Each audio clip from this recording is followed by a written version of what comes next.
الكريم.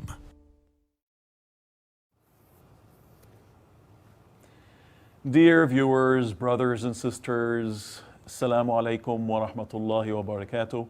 Hello and welcome to this new episode of your program Misconceptions, which comes to you live through Multimedia Box MTV. In every episode of Misconceptions, we discuss one of the misconceptions or stereotypes or claims or one of the allegations that are targeted against Islam. And the sources of these misconceptions are varied, really. Some of these misconceptions come from, wrong actions and wrong behaviors by Muslims. Unfortunately, due to their misunderstanding of the scripture or of the hadith or the discourses of the Prophet, may Allah's peace and blessings be upon him. Another source are those people who came and studied Islam, but with an ill intention, unfortunately. So they study Islam to pick and choose and take things out of context, to give a very negative image and view of Islam. One of the great misconceptions and stereotypes that have been, roaming around about Islam is that Islam is a religion that calls for the treatment of women with absolute disdain, looks at women as inferior creatures, and thinks that women should always be discriminated against. To discuss these misconceptions, or claims rather actually, I'm really delighted to be accompanied today by the great Islamic scholar and preacher, Dr. Amjad Qourshe. Dr. Amjad, welcome to the program. Thank you very much. Thank you very much for having me here, and I'm very happy to be with you, Brother Muhammad, and I welcome the brothers and sisters here and ask Allah subhanahu wa ta'ala to help me to be of some help in this great episode. Amen, Doctor, and it's a great pleasure having you with us. Thank you very much.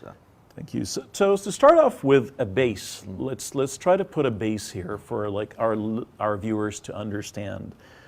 Does Islam really, exalt men over women and look at women as inferior creatures while women or men are the exalted superior creatures? Or does Islam call for the absolute equality between men and women, means that they have exactly the same rights and the same responsibilities? Or does it call for justice between them? And actually, this is a very common misconception too. Many people think that justice and equality are interchangeable, or they're synonymous words. Well, absolutely not. Justice is not equality.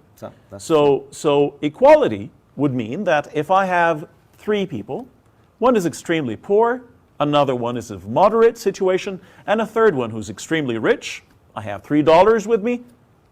Equality means I'll give each one of them $1, regardless of their needs. While justice says, I'll give $2 to the poor one, I'll give $1 to the moderate one, and none to the rich one because he doesn't need any.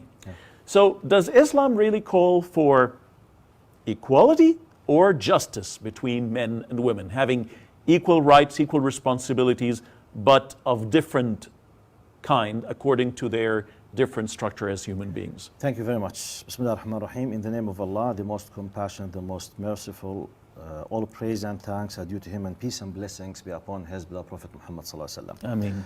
Ameen. Thank you very much. Actually, you did answer indirectly on more than 60% of the points. Now, in Islam, the absolute equality is by default injustice. So there is no complete equality. For anyone with power of intellect will realize equality means in many cases, not always, injustice. So in Islam, if I may put it in an academic way, from one angle, there is equality. Equality in terms of responsibility and accountability. Exactly. When they stand before their Lord as an accountable human being for what they said, what they did, what they intended, yes, they are equal. No difference at all between males and females. And we have many verses when Allah subhanahu wa ta'ala when he said believers, females and men and women, they will be accountable. Both of them can say the truth. Both of them can be trustworthy. Both of them can backbite. Both of them can lie. Both of them can stingy or mean and can be generous. And both of them. So in this angle, from a human perspective, standing before their Lord, they are equal. But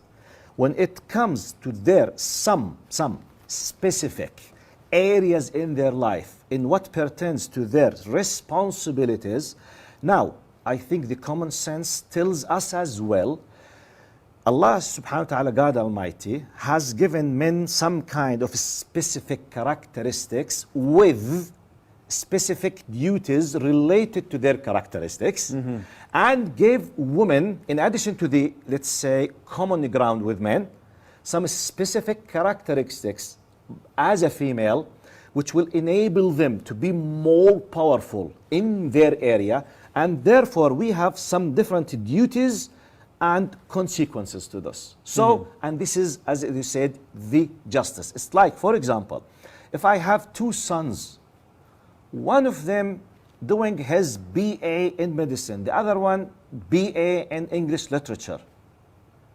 The pocket money that they need for their daily need completely different. The second one needs books. The first one needs a lot of, he needs forceps, scalpels, he needs, like many all the things. different things for dissection. Or architecture, for example. For anatomy, the other one would need a T ruler, would need a French curve. All these are different things that the others wouldn't need. And by the way, even their fees is different. Absolutely. This one loves English, this one loves medicine. They decided to go. I may be paying, let's say, for the fact that I'm paying $10,000 for the English and $30,000 for medicine. I'm not discriminating. I gave them for example, I'm just from one angle. Now this is justice because I'm responding to his need or their age, as they say, the pocket money. For grade 5, it's not like more or less. So now men and women, they have some kind of specific characteristics. By this, we have justice. For example, just one example and finish, then I will give, if you allow me, some kind of introduction to the general idea. Or after I finish this one. Now, Allahumma salli ala Sayyidina Muhammad. I forgot the points. Sorry. Yeah, I lost the points. I overturned. No, don't worry about it. You're talking about like justice. Yeah. And it's not equality. And exactly as you're saying, like in the Quran, Allah says, for Muslim men and women, for believing men and women, for devout men and women, for true men and women, for men and women who are patient and constant, for men and women who humble themselves. So for all, like it's just like the verse starts from beginning to end, says men and women, for them has Allah prepared forgiveness and great reward. So the Quran absolutely, confirms what you are just saying here. I prepared this apart from verse. Thank you very much for reminding me. Yeah, my which pleasure. is exactly because this verse, which is in chapter 33, which is the enemy alliance or al-ahzab. Yeah. As you said, Muslim men and women, believing men and women, patient men, and all of them at the end, remember God often for all of them, God has prepared forgiveness, all of them. Exactly. In terms of this. And there's something, maybe it's good, our respected audience, whether Muslims, and we are welcoming, of course, on your behalf as well, all of them. Absolutely. Now, absolutely. As you said, some people with some kind of ill will, deliberately, they tried for many political reasons, for whatever reasons, historical reasons, a clash of civilizations. They tried to portray Islam, in a way which is very far from its real nature. Now, who can believe that when the Quran, as an example, when Allah Almighty, God Almighty, wanted to give an example for the believers, He gave an example by two women. قال وضرب الله مثلا للذين آمنوا. And by the way, there's two messages here. Allah subhanahu wa ta'ala says, وضرب الله مثلا للذين آمنوا امرأة فرعون. God, He says, and God sets forth an example for the believers. The wife of Pharaoh, who prayed, my Lord, build me a house in paradise near you, deliver me from Pharaoh and his evil doing, and save me from the wrongdoings people. Now the big surprise. The second example, وضرب الله مثلا الذين آمنوا ومريم ابنة عمران التي أحصنت فرجها. Now there is also the example of Mary, the daughter of Imran. Mary, you know, the mother of Jesus Christ. Mother of Jesus Christ, Yeah. exactly, yeah. Mary, the daughter of Imran, who guarded her chastity. So we breathe into her womb through our angel Gabriel. She testified to the words of her Lord and his scriptures and was one of the sincerely devout. Now, can anyone on earth tell me if Islam really was looking down to women as inferior? Who was pushing Prophet Muhammad as the king of Arabs, as the others claim, just to praise the mother of Jesus Christ, which was an Israeli Jewish for the Arabs, and you know the conflict between Arabs, the pagan Arabs, and the Jewish and Israeli people at the Medina, and the clashes between Christians and Jews and Muslims, and yet, unless this is from God and this is the justice, you know, praise the example of believers, Mary. You know, yeah, this is but many people, they don't know. And furthermore, there is a complete verse in the Quran with the name of Mary. Yeah. A complete verse in the Quran with the name of Mary. So like, while there is nothing by the name of the wife of Prophet Muhammad, which is Khadija or Aisha, for example, or his beloved daughter, which is Fatima. Nothing, not even their mention. By the way, their names, they did not even mention, not by a name of a chapter or as a name in the context of any verses. But Mary was mentioned many times, and there's a special chapter in her name and her story, praising her and defending her. Yeah, there's a chapter for her, and there's a chapter for the Imran family as well. So there are two different complete chapters for Imran family, for her, and there's another chapter as well for the, you know, again, for the miracle of Christ as well. Yes. There's another chapter for the, you know, the table. Now I remember what I forget. I was preparing 2 points just to make them like an introduction for me. One of them is that, please, I urge brothers and sisters, the Muslims maybe who are not well educated in Islam, and definitely non-Muslims, to remember the following important thing, which is, when we speak about Islam, if you want to judge Islam, the main primary resources of Islam, original resource of Islam, basically the Quran, the Holy Scripture of Muslims, and the Sunnah, or the prophetic traditions or the prophetic sayings and actions. Yeah. And the authentic companions who translated this for us after that. Now, after that, we have Muslims, we have scholars, we have different traditions, misapplication, misinterpretation, whatever. You know, we have a lot of messes now, okay? Now, if you want to judge Islam, go to the original, genuine text of Islam. Don't wear the glass of some misinterpretation or misapplication, because this is not an Islamic problem. It's a human problem. We have a lot of misapplication by Christians, by some Jews, some Hindus, some Buddhists, some etc. So this is like an advice. Now the other point, which I finished my introduction with it, basically, you know, if we want to discuss any doubts or any stereotype that has been stuck with Islam with regard to women, we need to remember the following. It's a historical fact. Let's go back, travel very quickly with the time machine to, you know, back to 1400 years ago. To the best of my knowledge, as an expert in comparative religions, I can claim with full peace of mind that all cultures on earth, exclusively speaking, they were not respecting women on earth by any way, with different levels. I'm talking about different cultures, including religions, including races, including states, from Hinduism through the Zoroastrianism, Persians, Romans, Greek, Jewish, Christians, and wherever you go. Every culture has a problem with women. Some of them, they were looking at her as just a sexual object. Some of them, they were not giving her the right to choose her husband. She used to be inherited as part of the property in some other cultures and religions. She used to be burned alive in some other religions and cultures. And. For Arabs, the pagans at the time of ignorance, it was a disaster. It's a catastrophe and a disaster. They used, out of afraid to be enslaved by other tribes or out of fear of hunger, they used to bury her alive. And they used to have prostitution houses and used to kidnap amazing women. When Islam came, and I finish by this, 1400 years ago, Islam came. And one of the problems that women they used to face, the accusation of the original sin, in addition to other things. So Islam came.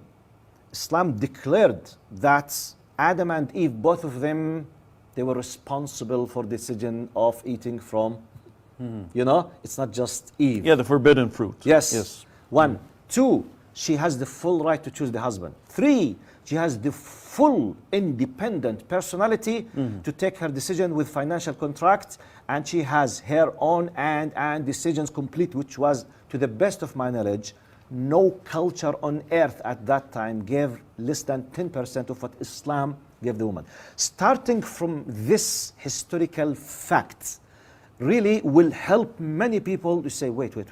So why what I'm hearing now is, okay, political reasons, clashes between cultures reasons, and one of my simple evidences for what I'm saying, even though because of the Islamophobia and because of the, the media and we have a lot of fake news by someone like Fox News, for example, against Islam and Muslims, amazingly, you hear a lot of things. Why it is the case that 75% in the West of those who convert or revert to Islam are women? Okay, so basically, we have to clarify a couple of things. Yes. First of all, there's a huge difference between religion and culture. Yeah. And many times they're mixed together. Unfortunately. So many times there are backward, retarded cultural norms that get mixed with religious practices. Yes. And people would give them like divinity, holiness to these backward kind of behaviors, these norms, these traditions. And unfortunately, again, some people, some Muslims actually, out of lack of knowledge of the book, they would implement these things. And this happened, to be fair as well, to other cultures. That's true, yeah. Okay, in other cultures as well, like you just said, they mistreated women. Yeah. But not all of these cultures were mistreating women because their scripture says to mistreat women. That's not necessarily. Yeah, like no revelation from God, whether Islam or any religion before, would ever call for the disdain of women. It is impossible. But human beings are the ones who would disdain each other. So it's misinterpretation, whether on purpose or not. But whatever, in Islam, unfortunately, several people misinterpretation, or they take things out of context to satisfy their ill desires and suppress and oppress women. To be honest with you, for me as an academic, I have to disagree with you a little bit. I will not highlight it. I will not mention anything in specific, but because I'm here just to speak on behalf of Islam. It's not my business to speak on behalf of others. But as an expert in this, some other cultures, some religious scripture, they do have a serious problem. In my opinion and my experience. But this is not the context. But I'm claiming now, and I can really challenge for this. In Islam, we don't have it. To be honest with you. Yeah, I'm saying not in Islam, with the idea, it's just misinterpretation. No, some other cultures, they contain in their scripture a problem. But this is another point. But just because if I kept silent now, it will be as if I'm endorsing what you are saying. But so I disagree with this specific point. Regardless, I'm not highlighting to anything specific. But when you go through, we will see sometimes some texts, they are seriously I'm not talking about the misinterpretation. I'm talking about the text itself. But this is another story. It has to do with the area of academic comparative religions in universities, which is something we do, with our, MA and PhD students with this. Absolutely. Just for the sake of academia. Okay. Sorry. So moving to one of the basic stereotypes that are spread about Islam is that very commonly when somebody who's not a Muslim and who usually people who haven't been living with a lot of Muslims, sometimes they say it as a joke, sometimes they are serious about it. Once you know you're a Muslim, so how many wives do you have? And The most common question. exactly, How many wives? how do many you have? wives do you have? And they always think that all Muslims have a harem, you know, in their home. So they Turkish, have style, a lot of concubines, a lot of wives, and so on and so forth. So two things here. We want to talk about wives and concubines. Two things. So to start off, there is a verse that says, and it's part of a chapter called the Woman chapter. It says, marry woman of your choice, 2 or 3 or 4. But if you fear that you shall not be able to deal justly with them, then only one, or the slaves that your right hand possesses. So here there are 2 points in the same verse. Let's start with the first point. Yes. Polygamy. Polygamy, yes. Polygamy. Marrying more than one wife. Yes. It's open to marry of your desire. 1 woman, 2 women, 3 women, and 4 women. So let me hear your answer about this very critical, topic, but after a short break. Please, listeners and viewers, please stay tuned. We'll be back soon.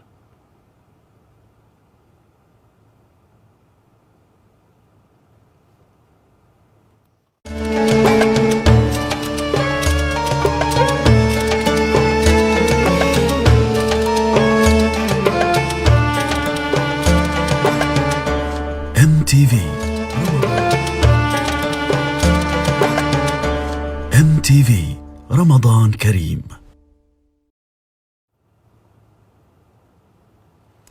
Dear viewers, brothers and sisters, welcome back. Before the break, I was talking with Dr. Amjad about polygamy and the right of a man, a Muslim man, to marry 1 woman, 2, 3, or 4. Polygamy of your choice. So somebody might say, isn't this clear disdain for women? Like 1, 2, 3, 4? Are they like gadgets? Is this like a car? You can have 1 car, 2 cars, 3 cars, 4 cars? This is what some people say. So absolutely, this is a claim, a misunderstanding. So can you kindly clarify this? Thank you please? very much. To understand, as we said in other places, to understand a religious texts, a legislation, you need to understand the historical context. Absolutely. Without understanding the context, we have a text and we have a context. Exactly, Okay? exactly. Yes, without the context, misunderstanding could be miserable, horrible. Now, the context. Now, on earth, Arabs, Romans, Persians, all cultures, there was no limit for wives. No limit, which means it was, by nature, a man could be having 10 wives, 15, 12. For Arabs, for example, 18, 23, 5, no limits, full control. They were completely inferior, okay? So the first message, which could be surprising for the people, Islam came and limited it to 4. 1. 2, which is more important than the first one. Now Islam came and said it is permissible, not compulsory. There's a huge difference between, you must, by the way, how many wives do you have? 1. How many wives do I have? How many wives do the absolute majority of Muslim men of have? that we know. Exactly. The absolute And by majority the way, of Muslim men have I know only maybe 1. 10,000 persons. I know maybe 4 of them, they have more than 1 wife. Exactly. Yeah. So it is, let's differentiate between a divine law, which is designed for humanity up to the day of judgment, contains a very, very realistic, system, which is very tolerant to take in consideration what could happen with different circumstances, and it designed by law inside it in case there is a need, you are allowed, it is permissible with the following conditions. On top of them, justice. Otherwise, go to square number one, just one. Is this high civilized system or look inferior? You know, when you say. So now, let's come in practice. How many cases we might be finding, take in consideration, men generally, they have more than one wife, okay? In Islam, limited. Plus, if there is a need, with conditions. Plus, let's be fair now.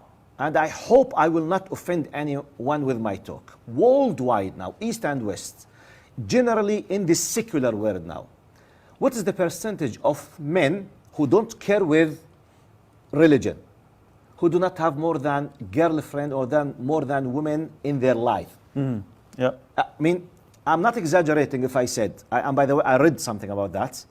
The average secular person, which is not part of his consideration, the prohibition of any religion. He's not a Jew, he's not a Christian, he's either, for example, a secular or an atheist. He's just living his life. Just a non-religious person. A non-religious person. Yeah. This non-religious person, the average of, you know, girlfriends that he might be sleeping with them, if he lived 50 years, could be tens. I'm talking about 20, 25, maybe 30. One of my friends, he's a practitioner, the doctor, you know, the family doctor in Dallas, Texas. I lived there for a while. He told me I had a schoolboy, 10th grade. 10th grade, he had some kind of sexual diseases. He came to my clinic. He said, I asked him, because as part of it, I want to give him treatment. I asked him, I'm sorry, I don't want to interfere in your business, but I need to know about your relations. This is a simple example. He said, I slept with 16 girls in the school. And he's in grade 10. Yeah, like something very obvious about this is like, you know, if you look at the pornographic sites, yes, if you look at ads of prostitution, if you look at strip bars, more than 90% working in these places are women. Yeah. So are they working for nobody? Of course not, which means that there is a big demand. Yes. And the people who are going there, are they all single? Probably not. No. So definitely means that there has been a lot of cheating happening. Yes, this is a reality. Because, I'm sorry to interrupt here because it's very necessary. Because some people might say, okay, in some other cultures or beliefs, whatever, polygamy is not allowed altogether. Like it clearly says, according to their belief, that a man should only get married to one wife only, and there is no divorce. I mean, okay, now it's their choice. Let them stick to what they believe. I'm talking as a Muslim. I believe as a Muslim, this is the final revelation from God, which was designed to take care of all different needs. That's why I'm talking about tolerance and divine design. We have sick women. We have women, they have cancer in their wombs, for example. And she loves her husband. He loves her. He needs children, for example. Now, practically, don't be emotional. Practically, they live together. Or they have children, but they have some kind of bad relation now. But they respect each other, but they don't love each other. They agree that they want to take care of the children. We don't want to divorce. But at the same time, he has an emotional need. She hates him, but she respects him. He hates her, but he respects her. So, because, I mean, I can respect, but I don't like. I can. For whatever reason, we have millions of these cases. Sometimes, instead of this man go and cheat and do something in a prohibited way and go to, for example, prostitution houses or have some kind of adultery or fornication or whatever, it is allowed. It's not just allowed to marry, no. Marriage for us is a responsibility. On top of the responsibility, basically, spending the money on the wife and taking care of the children. It's a family. So when we look, I conclude this now. Now in Islam, it is permissible, not compulsory, when there is a need, and it is high responsibility, because once you want to do it, you need to justify it, plus you need to do it according to the law, plus you hold full responsibility, especially financial and all other kind of responsibilities. Compare this with someone, he hates his wife for whatever reason, but for many reasons, social reasons, money, whatever, he can't divorce her. What do most of these men do? They go to prostitutes. This is the reality. In Islam, we have better example.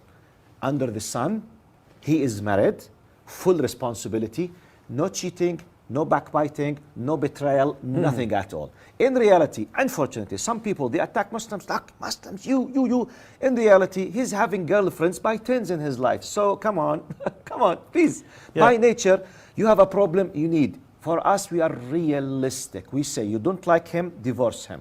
You don't like her, divorce her. You would like to live with each other, but for whatever reason, you are not satisfying, he's not satisfying you, find a solution, but under the sun.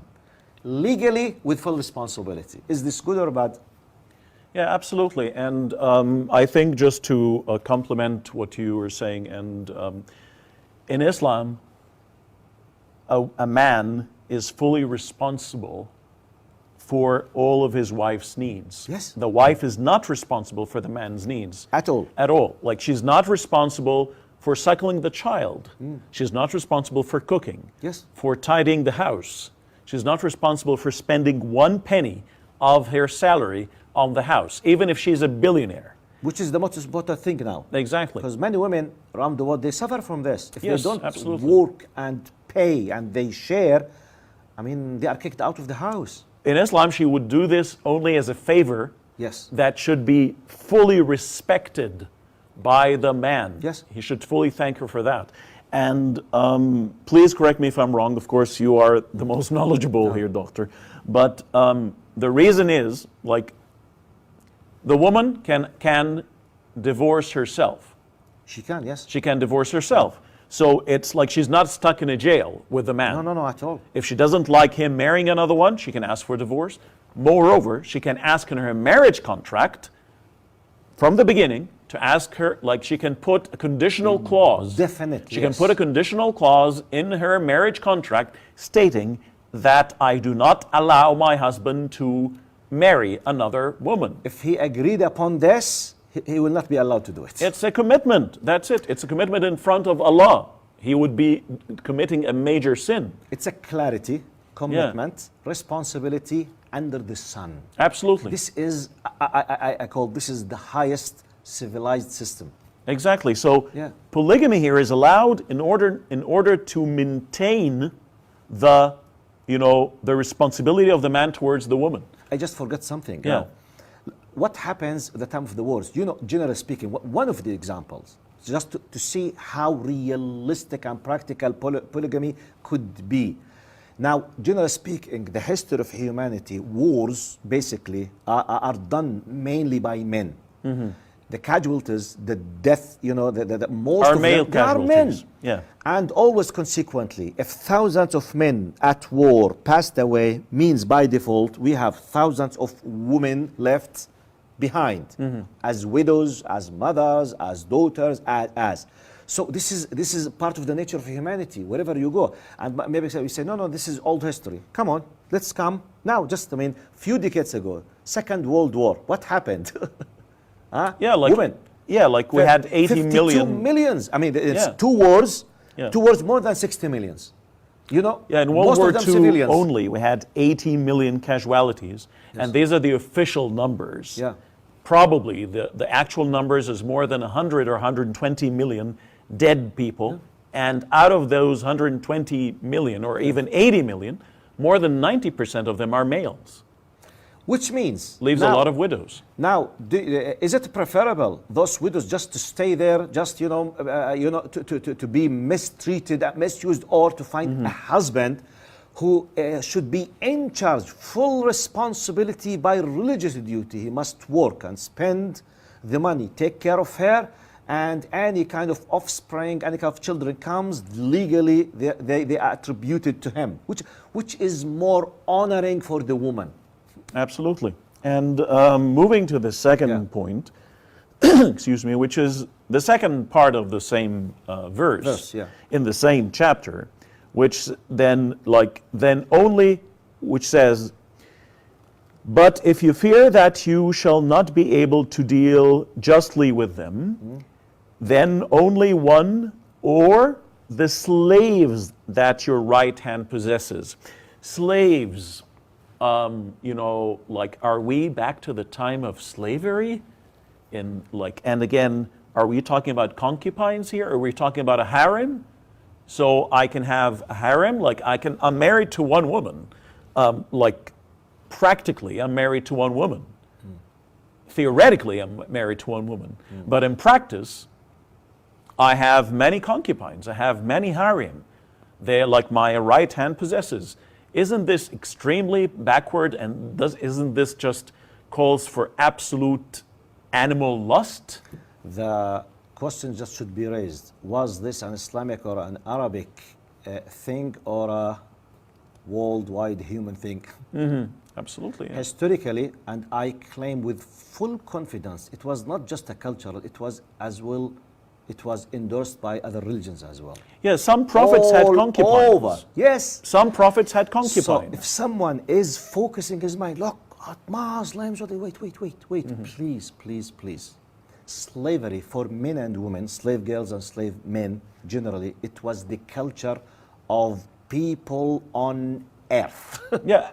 Abraham, the grandfather of all prophets. Yes, go to the Old Testament. Yes, exactly. Tens of verses about the prophet David. Yes, yeah, they have. The prophet, he had a lot of concubines. So it is not an Islamic problem, but look how Islam was great with this. I will mention in steps now. Step number 1, to the best of my knowledge, it was a global culture for cultures, countries, races, and religions. Let's be clear, it was accepted by other religions as well, completely, and justified. And by the way, even in Plato, with Utopia, if you read what Plato said, Plato, the philosopher, he said that in this Utopia, which is very excellent example for this city, we can't live without slaves. Absolutely. My point, yeah, it's a global culture. Islam came and did 2 amazing things. Number 1, he puts like a special religious kafara. I forget the name of the kafara in English. Yeah, like it's something like atonement. Atonement, yes. Some form of atonement. Yes, yeah. Atonements. Yes. These torments basically, Atonements, atonements. Now, if someone did a lot of wrong, bad things, his way of recovering his account, if I may put it in this way, to free a slave, tens of ways freeing a slave. For example, if I killed someone by mistake, okay? If I did such and such, if I did and such, I will not be forgiven unless if I free a slave. So, Islam has the privilege to raise up his head to say, no religion, no culture started to free slaves on earth except Muslims, number 1.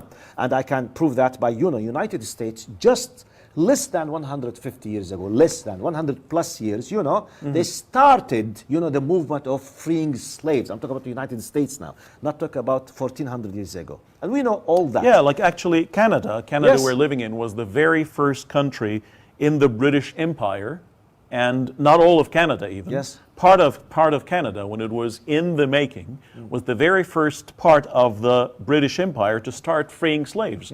And then the freeing of slaves came later on to the British Parliament. So we're talking about like a few, less than 200 years ago here. And by the way, maybe some people don't know historically that one of the main parts because of the civil war in the United States between North and South, it was freeing the slaves. Slavery, absolutely. Because of slavery and farming, it was dependable. So on the South, yes, the southern in the parts. South, yeah, that's absolutely. true. Yeah. Now we go back 1400 years ago. Islam came and put about 10 to 12, 13 waves of atonement, basically to seek forgiveness through freeing the slaves. And it kept just one small window and did not prohibit it completely. Okay? We come to our point now. Why? Now, from philosophical, political, social point of view, because it was the culture of people of earth, Muslims themselves at war, they were enslaved, men and women. They were taken as war prisoners. Yeah, as hostages. Yeah. Yes. So If Islam make it completely prohibited, it will be, we will make fun of ourselves. Now, for example, we have a fight with Romans, we are fighting with Persians, we say, you see, their religion, those stupid Muslims. It's prohibited for them to take our men and our men as, slaves. But we can enslave them, but in their stupid religion. No. God kept this window. If they took slaves from you, take from them. So it's not completely prohibited because of this. This is number one. Mm-hmm. Number two, let's come to the handly right possessed girl, which is part of the slaves. Yeah. The amazing misunderstanding. What used to happen in any kind of war in history. Men, when they conquer a city, an army, most likely they kill and they rape women. This is by default, and no one can say, no. This is the reality. They rape women. Mm-hmm. If they do not rape women, and the destruction was there, and men are lost or passed away, women, they will be inferior, and they will be in a great, problem to a degree. Most likely to eat, they will sell their body, they will go to prostitution. Mm-hmm. What happened now? Look how great Islam is. At the time of war, Islam said, if there is a female soldier, we are talking about the army, this soldier female, we are not discussing the female in the city or in the village. A female fighter. She's a female she fighter. She is a soldier now. Mm-hmm. Now, this female fighter soldier came to kill me. If I was able to capture her before she kills me, now, logically, ethically, she deserves to be killed. Mm-hmm. She's a murderer. She came to kill. In Islam, we said, don't kill her. She will be a slave, and she will be a right-handed possessed, okay, or a slave girl. Mm-hmm. You can have it as a wife. She was called, by the way, milk yamin, which means right-handed possessed. Why? Because on the spot, after the battle is finished, everything is in chaos, it's a disaster. We will not wait till some men might started raping women, mm-hmm. and we will not wait till she start to be a prostitute to eat. Mm-hmm. No, immediately on the spot. The leader of the army or anyone who's in charge will say, this is your wife. It will be handed by hand instead of the contract. She will be like a wife. Now, she deserves to be killed. She's a fighter. She came to kill. Mm-hmm. Okay? Instead of killing her, please focus on this. Instead of killing her, we preserved her life. She became a wife, and she's called in Islamic jurisprudence walad. She called, if she gave birth for a child, she's called walad, a mother of a son. Mm-hmm. But she's a slave, and she came as a killer. We did not kill her, but we are married from her through a contract called right hand possessed. And if she gave birth, but she's a slave now, okay? Mm-hmm. But if he had a sexual intercourse and she gave birth, he has no right to sell her, and she became having special rights, less than the normal wife, but full protection in terms of the food, clothing, money, taking care of her responsibility. And this is a very historical context. Very important misconception here. So it doesn't mean that I can just go and buy a free woman. No, it's a historical because context. I see like she's a pretty girl, and then I just steal this girl and then make her my slave and just enjoy sexual intercourse with her. Billah. No, it's completely so it's not slavery. Now again, related to lust and love of like sex and all, another verse of the Quran and is the concept of fairies. And it says, they will recline with ease on thrones of dignity, arranged in ranks, and we shall join them to companions with beautiful, big, and lustrous eyes. So again, women are just lust. Women are just there for joy of men. And not only on earth, but even in heaven. Oh my goodness. Women don't have any, why doesn't God talk about any companions for women? Don't women also enjoy men? Only men have companions? And women again, and a lot of people fighting from ISIS or ISIL Like, they say that we kill the people because when we die, like a suicide bomber, he would like bomb himself, explode himself, and kill a lot of innocent people, dreaming of going and living with 27 or like whatnot, beautiful fairies in heaven.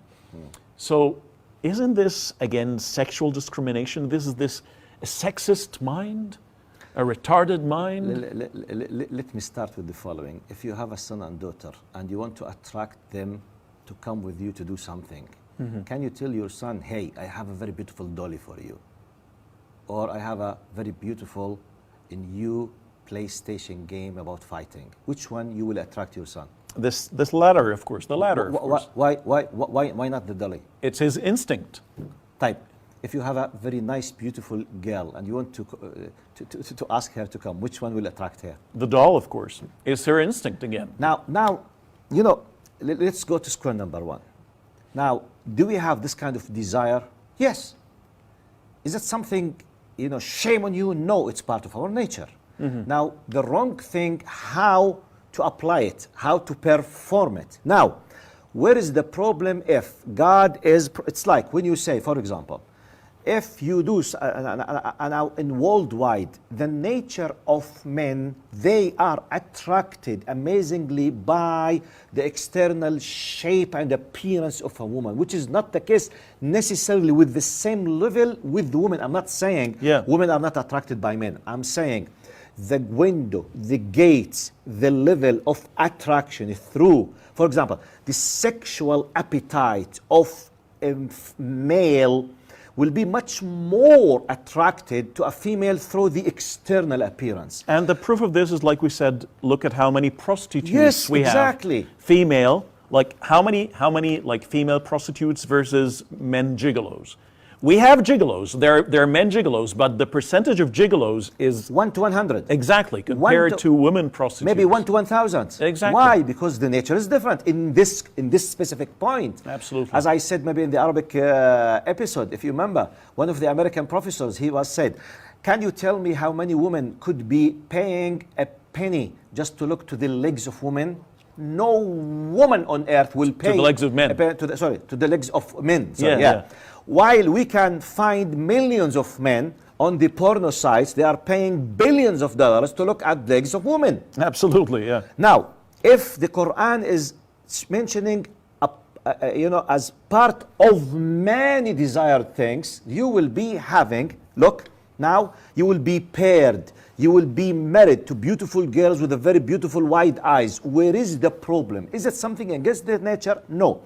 Is it something that religious and secular and non-religious people, they don't do it? 24/7, what is the most desired thing for men when they sit with each other? Forget whether they are religious or non-religious. It's women. Yeah, exactly. Women. Jokes about women. Loving women. Speak about women. Politically speaking, what is one of the best powerful way to let someone fall down and to do the blackmailing against big politicians? Women again, sex and women. Yes, sex and women and money. Money, authority, women. Which even presidents fall for it. I mean, all of us, I think maybe your age and my age, we remember Mr. Bill Clinton and Monica Lewinsky. What happened? It's the biggest, mightiest, president. He was completely destroyed by. He was about to be impeached, actually, because he swore under oath. And so, is it something strange? No. Is it something odd? No. Now, this is how realistic Islam is. It talks about something part of your nature in a very clean way. Here comes the misunderstanding. Unfortunately, this is my analysis. Some people, maybe I give them excuse. Their background that they are trying to judge when they hear these verses came from some kind of very extreme things that happen in reality. Now, in reality, we have something as nude beaches. We have like collective sexual parties. We have prostitution houses. Now, when they hear the word prostitution, nude beaches, collective sex parties, and they hear the word of, for example, al-hur al-ain, this beautiful woman. Oh, look, Muslims, they go to Jannah to have this kind of... No, wait. They will be like wives, exactly, with full restriction, and we have 10 of verses. It's just your wife, completely closed. القرآن says لم يطمثهن إنس قبلهم ولا جان. No one from the creation, not even from the jinn or the human beings or any creation. Yes, they're concealed within a tent. Completely. Yeah, they're so completely it's your concealed. wife. Yeah. So where's the problem?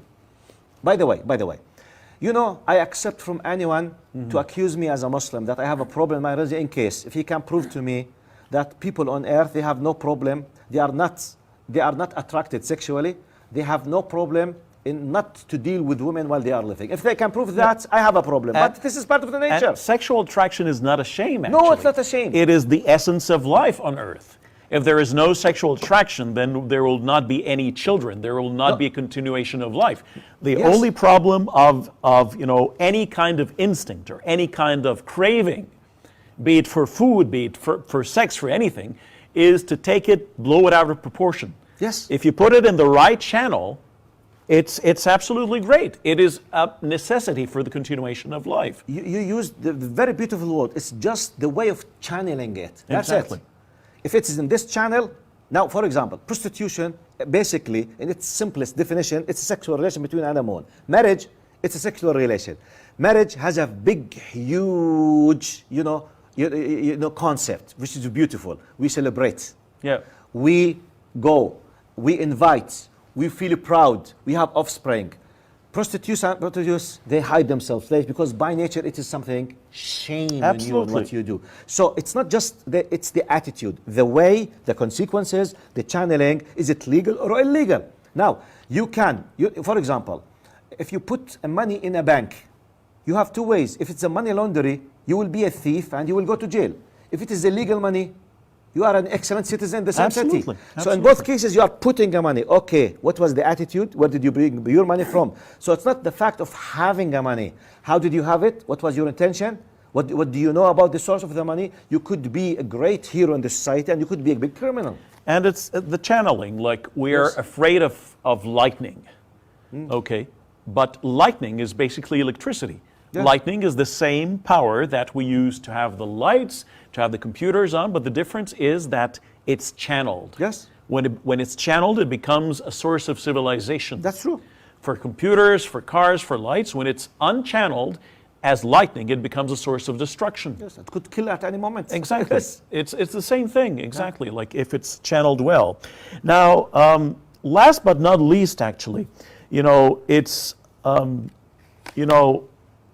lawful for a Muslim man to marry a non-Muslim woman, specifically, you know, among the people of the book. Yeah. So basically, Jewish and Christian women. That's true, yeah. While on the other hand, it's not allowed for a Muslim woman to marry a Jewish or Christian man. So isn't this a form of discrimination as well?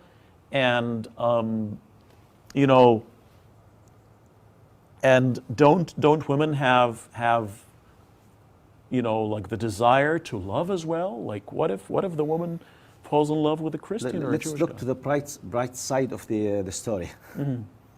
Islam, even though from faith point of view disagrees with Jews and Christians with a very big basic point of view, yet it allows Muslims to marry from Jews and Christians and just Jews and Christians.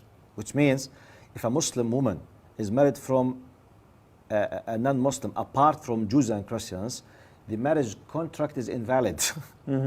It will not be valid and it will considered as if it's a fornication, by the way. So look how Islam is honoring other religions, especially the heavenly book, number one. Number two, this is a very big indication. Just a minor comment here, Doctor, because this might be misunderstood by some people. It's honoring the people of the book, but doesn't mean that it's dishonoring other people who do not believe in the book or non-believers. There's absolute respect for everyone. Now, you know, when I say, for example, would I tell you, for example, I have a special room for this. This does not mean I'm attacking you. For example, I love you. That does not mean I hate him. The fact that I like your way does not mean I dislike his way. He's outside of the equation that I'm discussing now, okay? Yeah. But now this is faith and religion. You know, this is teachings, which is not something just restricted to Muslims. Now, Christians, they have their restrictions. Jews, they have their restrictions, okay? And Islam, by the way, I think you know that even in Christianity, different sects in Christianity, they are not easy, can marry even from each other unless they are baptized in the other church, for example. It's not something, I mean, it should not be a big deal, okay? But the good, bright side of me as a Muslim and my religion, that my religion, basically, we do admit and we believe in Moses and Jesus. And we believe in the origin of Judaism and Christianity. Now, so it's a source of honor, it's, let's say, an image, it's a stand of honoring, actually. In our religion, it's not prohibited to have, a wife means what? It's a family relation. Yeah, and... you know, but your point, basically, is the second point. But I need to put this production. Why it's not allowed... Time is running, like we have 2 more minutes to go. Why the woman is not allowed? Now, you know, in Islam, we believe, as I believe, most people on earth, they are aware that most of the cases, a woman follows a man in the decisions, in the name, in the culture, in the doings. Basically, that's what we call it. Is called in English the landlord. They call it, okay? Yeah, and they called it the landlords. And men, in reality, they have much more power to oppress women. Yes. If I believe in, yes, in reality, if I believe in my wife's religion and book, although I do not follow it, it is against my religion to prevent her from going to church or synagogue. Yes. Because my religion dictates me to follow, to respect these religions. It's part and parcel of my religion to respect them, although I might believe otherwise. So is this a good point with Islam or against Islam? Absolutely. It's absolutely. with Islam. But so, a woman, yeah. I know just a minute. Now, a woman, we have less than a minute. If she's married from a non-Muslim, there's most likely she might lose her faith because he's more powerful. He might oppress her. Yes. He might tell her, like, where are you going? I don't believe in this. Absolutely. That's true. Absolutely. So it's a practical, technical, realistic, you know, decision. No more than that. Absolutely. Thank you very much, Doctor, for joining us today, and it's a great, fruitful discussion. Just a last comment here, dear viewers and listeners. Islam, again, is not should not be we should not confuse it with cultures or barbaric cultures. Again, Islam, if it gives privilege or respect, extra respect for a group, it does not disrespect anyone. It's against Islam.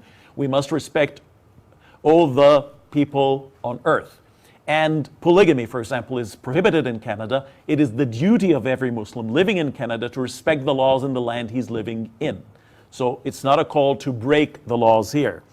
And just to finalize, in the Book of Allah, Allah says, when he's talking about men and women, he says that all men and women, like whoever does righteousness, whether male or female, while he's a believer, they will have the blessing of Allah. Dear listeners and viewers, thank you very much for joining us tonight.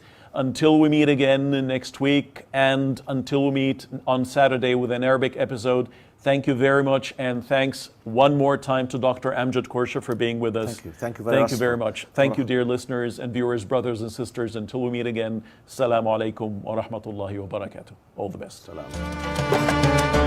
MTV رمضان كريم.